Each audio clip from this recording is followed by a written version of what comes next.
Our next speakers on the stage 2 are going to talk about sticks and stones and your security controls. I think you'll find this very interesting. We actually have 2 speakers. Stephen Chinete is the CEO and founder of AttackIQ, and Daniel Michaud-Saucy, I should have asked how he pronounces his last name. Michaud-Saucy. I need to work on my French. He is an engineer working as a cybersecurity researcher. So we'll welcome them here in a minute to the S4 stage 2. Okay, guys, come on up. Please welcome them.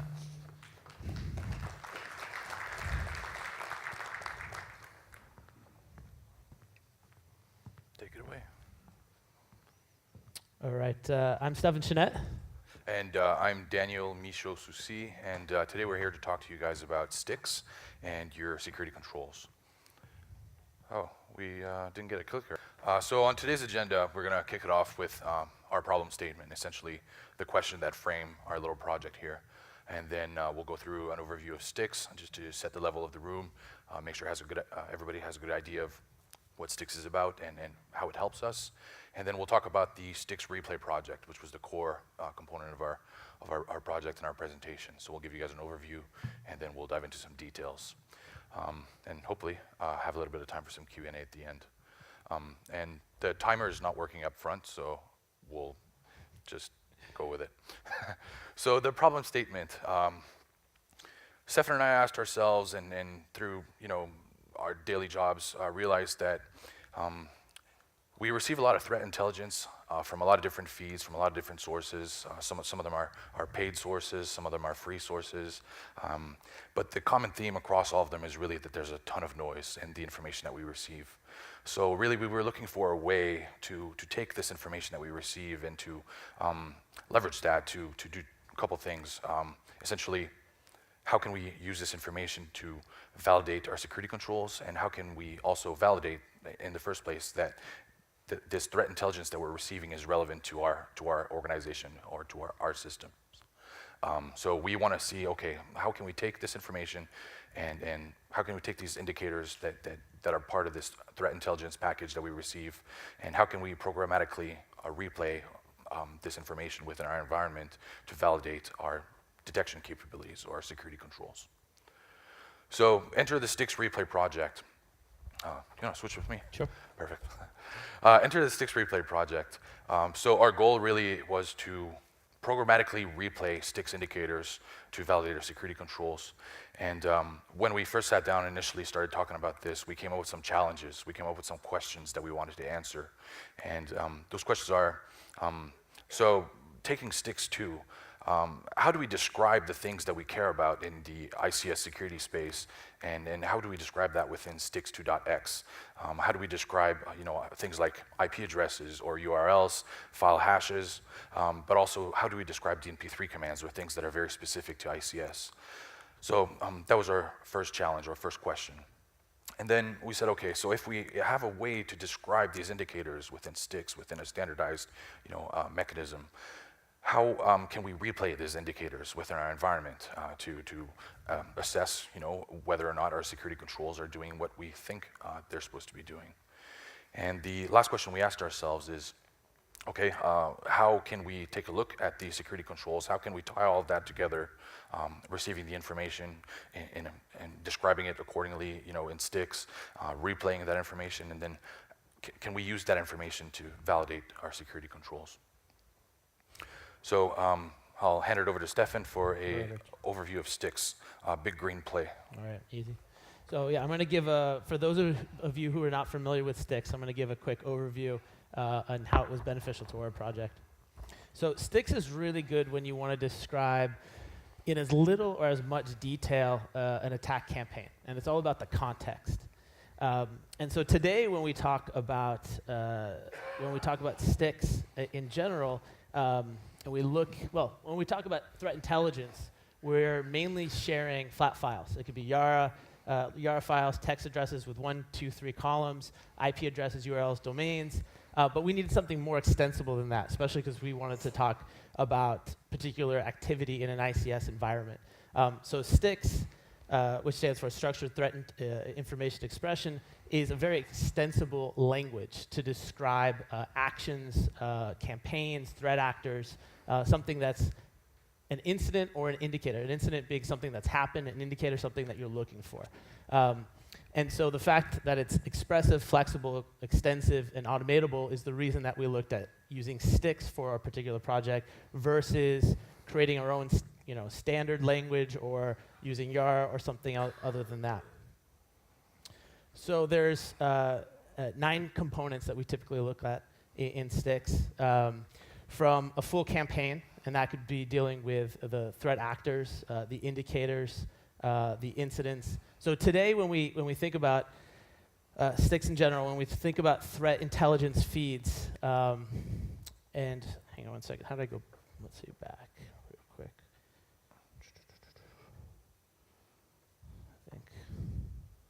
I think there's one slide that I had that was actually missing. So today, when we actually look at an attack, and you look at a full range from exploitation, whether it's a spear phishing attack into an organization, whether it's gaining a foothold, and you're looking at sharing threat intelligence feeds. When we think about IP addresses, domains, URLs, registry keys, I can share that information very easily in a flat file. Now, when we go up the stack, it gets a little bit more difficult from an attacker perspective as to what we're detecting or what we're trying to prevent. Those IP addresses, very easy for us to share. Domain names, very easy for us to share. At the same time, it's very easy for an attacker to say, I'm going to change my C2 address. I'm going to change the IP addresses that I'm going to use. I'm going to change and repackage the file hash that we have in a flat file that we're sharing. Now, when we look at the patterns and we want to have more context to say, what's not going to change over time? What's the TTPs, the techniques, tactics, and procedures that are going to be used again and again once an attacker does gain access into our environment, whether it be the commands that are issued, the tools, and the arguments that are issued within that tool.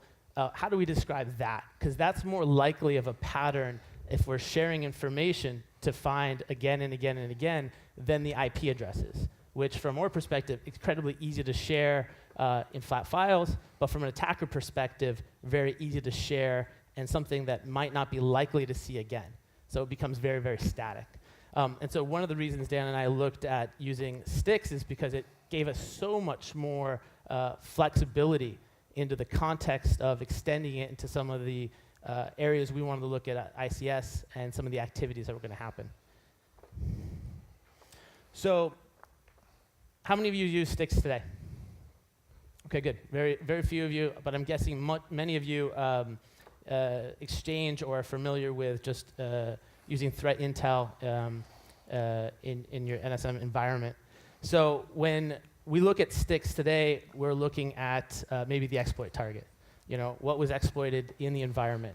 When we look at the full campaign, how do we describe the actor? Whether it's a private naming schema that you might use internally, whether it's the public naming schema that's used from Dell SecureWorks or CrowdStrike, how do we describe who the actor and the actor group was that actually was executing some of these commands? The indicators that typically are used to pay attention to what are the patterns in this environment. So typically you find in the STIX pattern all of this information versus just the IP addresses, just the domains. It's the who, what, where, when, everything that you'll need to describe the actual attack campaign from start to finish. And that's why it's got so much more rich context in describing what happens in an environment. So STIX has gone through a number of transforms.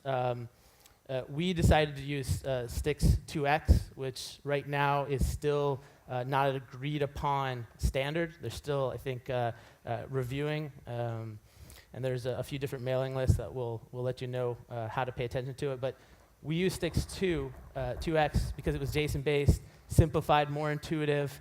And it was just easier to get responses when we were talking to members of the OASIS committee, who is the committee, the standards body that's made up of a number of companies and standards bodies finalizing the standard right now. And so when Dan and I were talking about how are we going to use STIX in an ICS environment to extend it to describe, say, a DMP3 command, we had a lot more feedback because everybody's mind is thinking about 2.0, not 1.0 anymore. So looking at an example of STIX, on the left-hand side, there's maybe a flat file of how we would share IP addresses. If we're talking about threat information, when was it seen, maybe the bot name that's associated with. But there might be a lot more information that we want to bring into context when we're sharing this information. So on the right-hand side, it's how it would be described in STIX 2x. And so a bundle is how you typically share some type of customizable information. The indicator is the type of information within the STIX file. There's the attribution ID that Dan and I created of the indicator, so you know where it came from. The name being ZBot, the pattern being a CyBox pattern as to the IP address that you're looking for. And then you can start adding to it a lot more information that's very common in a STIX file as far as the kill chain phase that's associated with. So was this IP address used at what point in the kill chain? Was it used in the exfiltration phase? In this particular case, it's described that it was actually used when the attacker was inside the network gaining a foothold. And this is when the IP address was being used. So the timing aspect is another reason that is very beneficial to STIX 2x, I think, versus 1x is the temporal aspect. You can describe when particular IP addresses are used, whether in the kill chain phase or just within this IP address was first seen, and then this event, and then this event. So it's very beneficial to describe it versus just a flat list of IP addresses that doesn't have as much information. And additionally, one of the cool things that's new in STIX 2.x is that, like Stefan mentioned, there's a temporal component to describing indicators. So whereas in STIX 1 you could say, okay, well, this is the command that they're going to send. Well, in STIX 2 you can say something like, well, if they send this command 15 times within a minute, then you proceed with course of action 1, and whereas if that specific event only happens once in a blue moon, then you would treat that differently. So having a temporal component to describing these threats, we think is another good reason to use STIX 2 versus STIX 1. Yeah.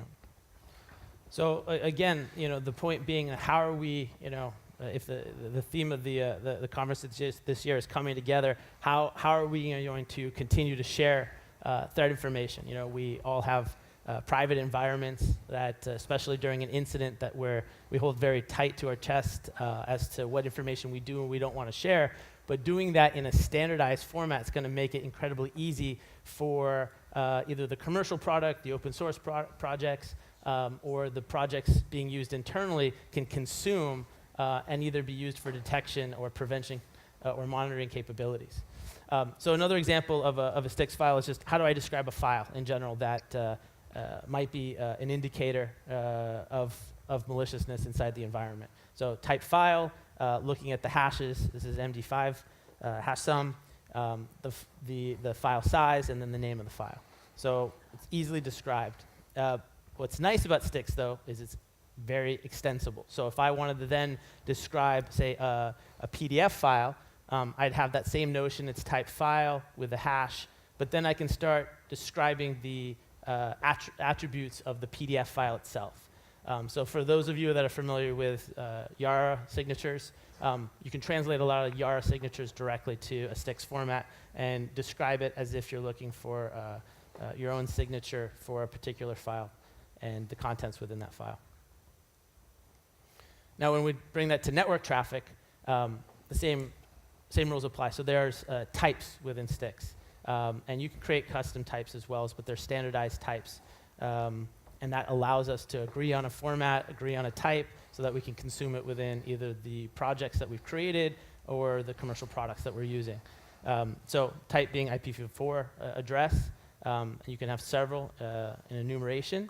And then you can start to say, well, I want to describe not just the IPv4 address to look out for or the set of addresses to look out for, but particular attributes within, say, the TCP header on the transport layer. And so then there's extension for the TCP transport layer. All right, so the STIX Replay project, now that we've set a level in the room for what STIX is and how to use it and how it's beneficial to us, let's talk a little bit about the specific things that we've been working on for this project. Great. To kind of give a little bit of background of what the components are within the STIX Replay project, we've put together a very simple architecture slide here. So 2 separate networks, a control center network and then a substation network separated by a firewall. And within the control center network, we have the following components. We have an NSM, our network security monitoring appliance. We have a SIM, which gathers all of our events. Then we have our SCADA master, as well as the AttackIQ fire drill platform and agent. No, I don't need that. I was just going to describe. So we used a free framework called AttackIQ. There's a version that's a community version, and that was what we used from the replay perspective. So once we knew that we wanted to replay DNP3 commands, the point was, well, if you had a rogue device inside of a network segment that you wanted to help test the validity or the ability and the readiness of the NSM in monitoring mode or detection mode, how do we do that? And so we used a framework. There's a community version of AttackIQ for us to put various agents in different network segments, Linux, Windows, Mac agents, and they just sit there as services or daemons, and essentially you have an internal command and control. So you have a console, various agents scattered around, and at that point you can run scenarios to those agents, which is what we built for the STIX Replay project.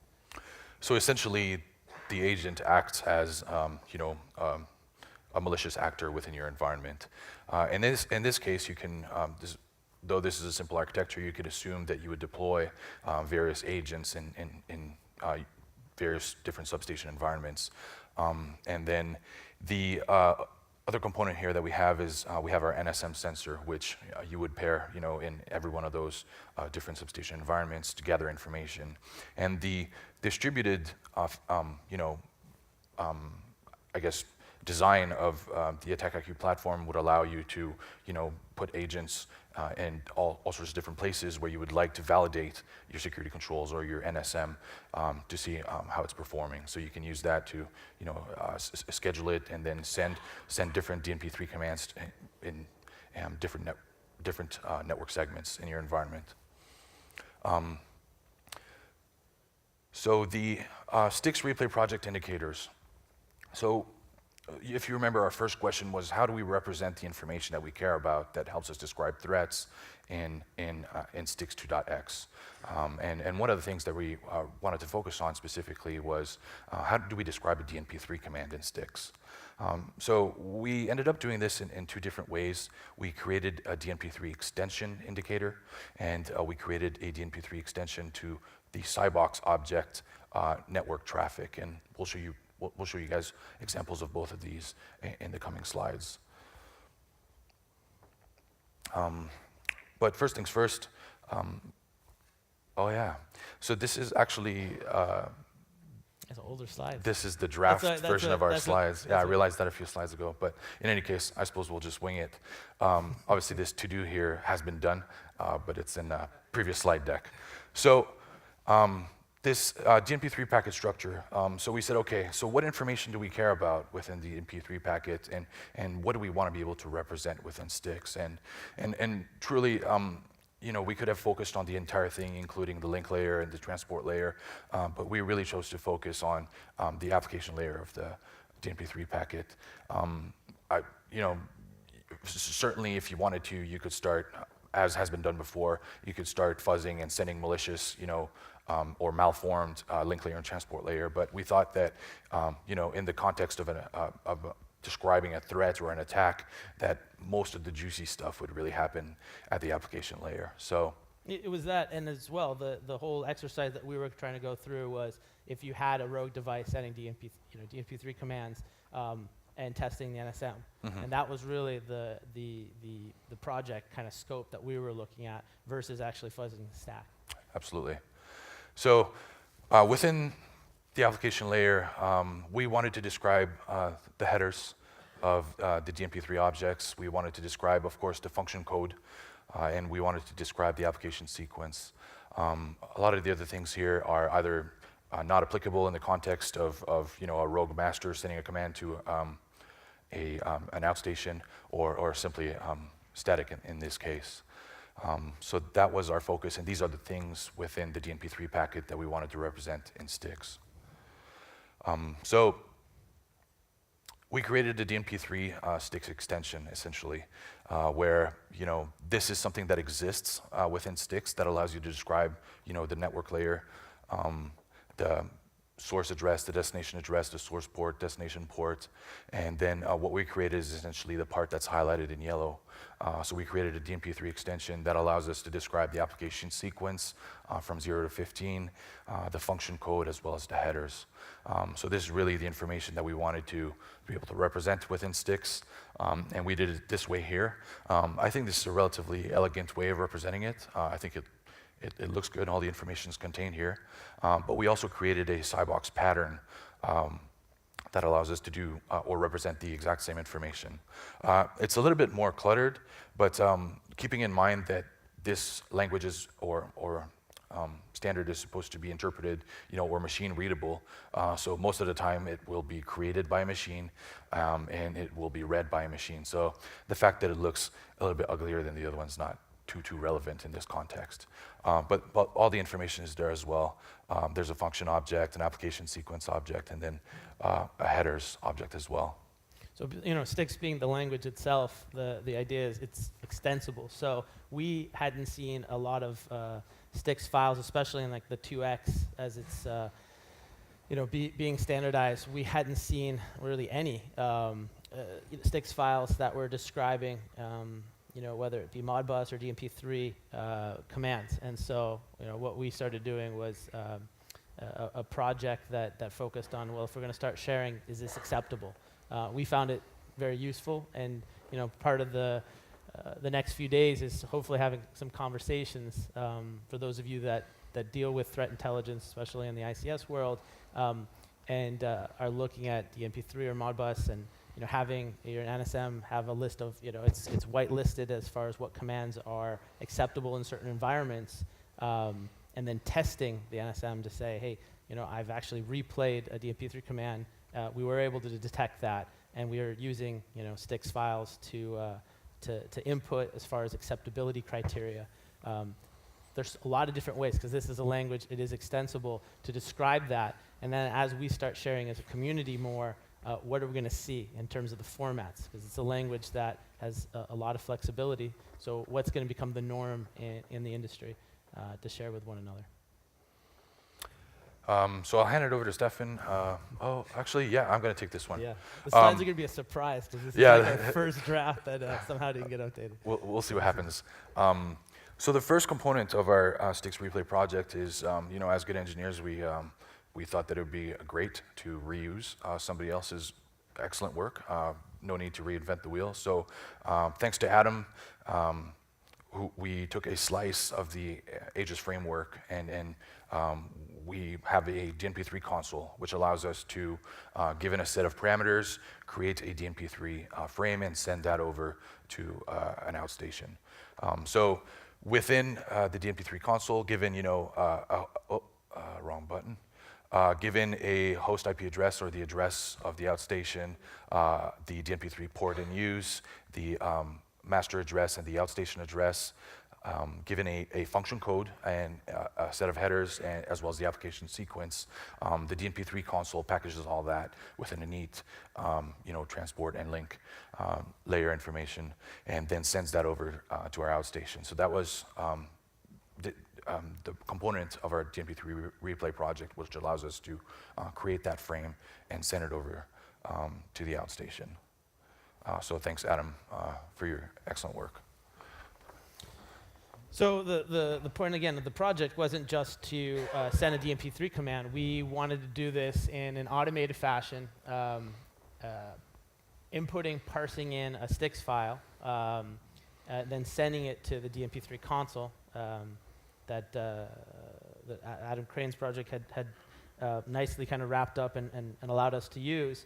And then at that point, we wrote a connector that would allow us to connect to, in this case we used Splunk, but we could have used ArcSight or Alien Vault or QRadar, that looked at the logs that the NSM would actually generate. and then determine when we actually send using the AttackIQ framework, when we send it, and then spawn off from the agent and the DMP3 console, DMP3 command, does the NSM send a log to Splunk?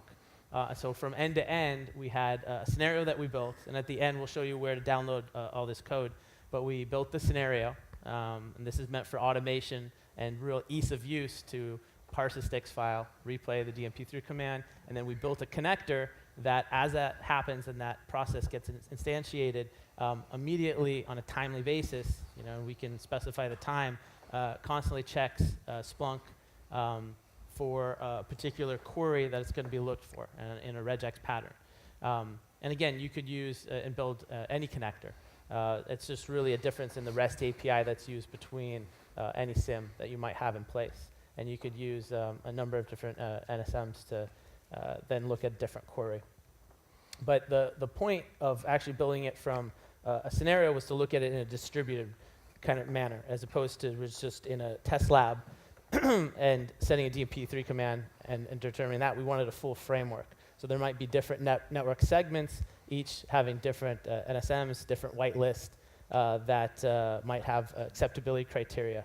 And so at any point in time, almost having this constant validation of the whitelist that's been put in place. And every network segment might be a little bit different.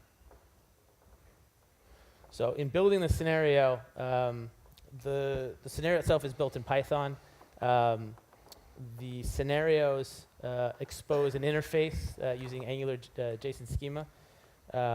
And so you can describe, in this case, you can add, we added a file upload button, the DMP3 host, DMP3 port, source, and destination. One of the things that Dan and I were talking about doing, instead of just having a file upload button so you could just upload a single STIX file, is you could also specify a taxi server. So taxi being a point-to-point communication to exchange, STIX and other threat information, that you could actually just point it to a taxi server, and so you could automatically hook into a STIX feed. So once we're sharing more, hopefully that would be through taxi if we're actually sharing it through STIX. And then this particular scenario would just be reading via the taxi server. And so for this purpose of this exercise and this project, we just had a file upload button. And this is how we did it. We just built JSON code that describes the interface. So when the scenario is actually running, and this is the interface to the fire drill console, which is the framework that we used. It'll parse the STIX file, look for the various arguments, one being core to it, which is the function code, and then instantiate the DMP3 console, send the command. So if you have 5 agents, it'll send from those 5 agents. If you have 1,000, it'll send from the 1,000. So send the DMP3 command, then it'll actually hook into the connector and then determine automatically, given a certain sequence of time or amount of time that could be incremental of every 5 minutes for 2 hours, how long it'll actually take to log to the SIM. And so when it does, when the NSM logs to Splunk, what the connector is doing is it's got a particular list of scenarios or DMP3 commands and a config file to a regular expression that's being observed, and we're using the REST API within Splunk. Again, we could use any SIM to determine if it's actually found within the logging mechanism.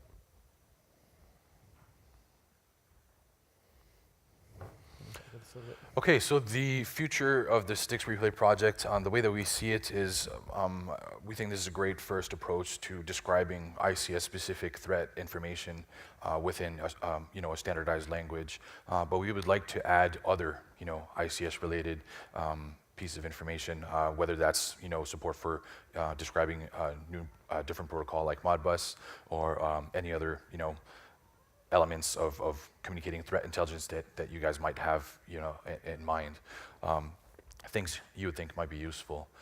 We'd like to keep consulting with Oasis to help them come up with the proper standardized way and to continue to do that. And then what would be really great is to build a repository of different STIX files that contain known threats within that standardized language. And actually, this is not a bullet.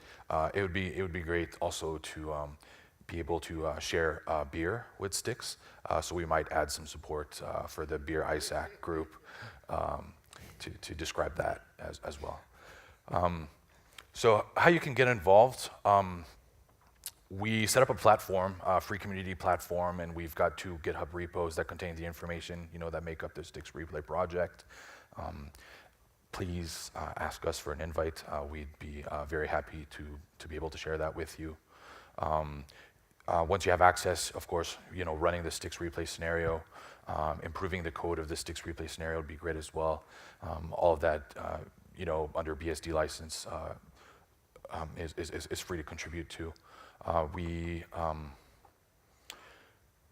Please, also if you feel like there are things that we missed, like I mentioned previously, we would like to add, link layer and transport layer information as well within that package.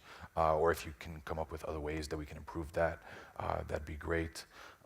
If you can think of other indicators, other protocols that you think are relevant that we should describe within STIX, that's something that we're looking for as well. And then if you find a way to improve the DNP3 console, that's part of it as well.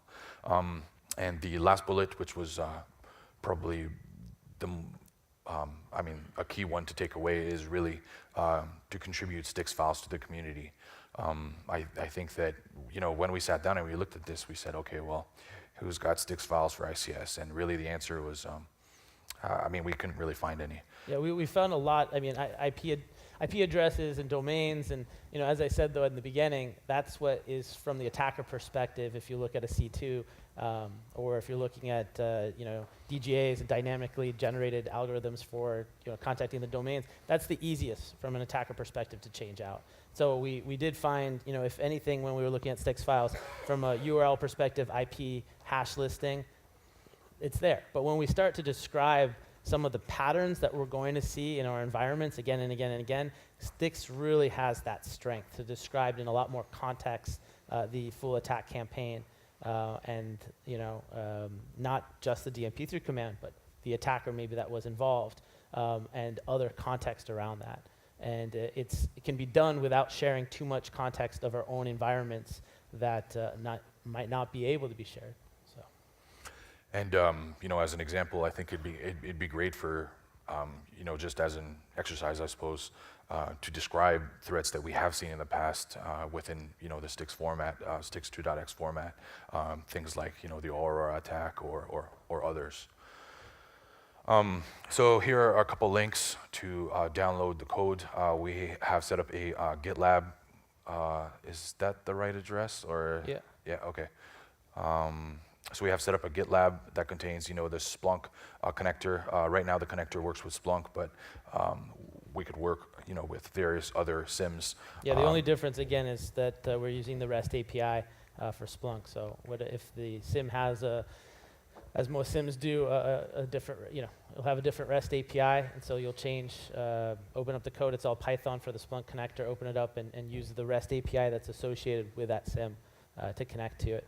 And then the difference also would be the configuration file. How does the query that you're looking for, and then in our example, the DNP3 command, how do you expect it to show up in the log files of the SIM? And so you'll have the configuration file too. We've also obviously included the scenario code that parses the STIX file and that provides, the required arguments to the DNP3 console. And then we've also included example STIX files. And then here's a link as well to the DNP3 console that Adam provided us. So with that, thank you very much for listening. We hope you found this presentation interesting. And Dale, let's get some questions. Okay. So we do have time for questions. Any questions for Daniel or?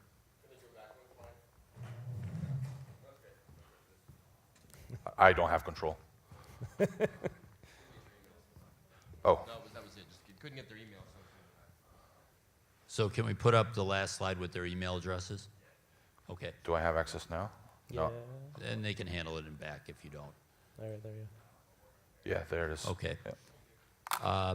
I guess while other people are thinking of questions and everyone getting your email address, it was interesting. I mean, whenever we see these projects, we see Modbus and DNP3 as the protocols everyone does their testing on. And I'm not throwing stones. We did the same thing, a decade ago with our ICS signatures because they're the easy ones, right?